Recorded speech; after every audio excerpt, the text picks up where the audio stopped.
జనసేన పార్టీలో వీర మహిళల పాత్ర కీలకమని ఎమ్మెల్యే పంతం నానాజీ అన్నారు. కాకినాడలోని శశికాంత్ నగర్లో ఉన్న సెలిన్ ప్రియా స్వగృహంలో జనసేన కార్యకర్తల ఆత్మీయ సమావేశం నిర్వహించారు. ఈ సందర్భంగా మహిళా నాయకులను శాలువాతో సన్మానించారు.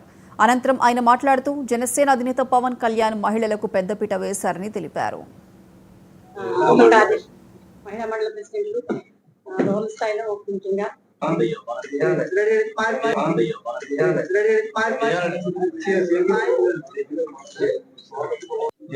మంచి పదవి రావాలి,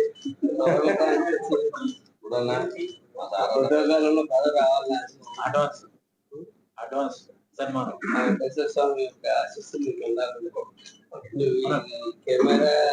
మహిళల యొక్క నాయకత్వాన్ని ముందుకు తీసుకెళ్లే విధంగా మా ఎమ్మెల్యే గారు మమ్మల్ని ప్రోత్సహిస్తూ కార్యాచరణని ముందుకు తీసుకెళ్లే విధంగాను మా ఉప ముఖ్యమంత్రి ప్రీతం సోదరులు పవన్ కళ్యాణ్ గారికి మహిళా నాయకత్వాన్ని, మహిళా కమిటీలని, కూటమిని, పార్టీని బలోపేతం చేసే దిశగా ఒక మహిళా మండల ప్రెసిడెంట్లు రూరల్ స్థాయిలో ముఖ్యంగా కాకినాడ జిల్లాలో ఏర్పాటు చేసేందుకు కృషి చేస్తూ ఆ యొక్క కార్యాచరణను ముందుకు తీసుకెళ్లే విధంగాను మాకు దిశానిర్దేశం చేశారు. అలాగే ఉప ముఖ్యమంత్రి గారికి, పవన్ కళ్యాణ్ గారి దృష్టిలో కూడా పెట్టి మరి పార్టీని బలోపేతం చేసి విజయవంతంగా చంద్రబాబు నాయుడు గారి నాయకత్వంలో, పవన్ కళ్యాణ్ గారి నాయకత్వంలో కూటమి ప్రభుత్వం ఆంధ్రప్రదేశ్ సర్వతోముఖాభివృద్ధి చెందడంలో మహిళల పాత్రని పెంపొందించే విధంగా మరి సోదరులు నానాజీ గారు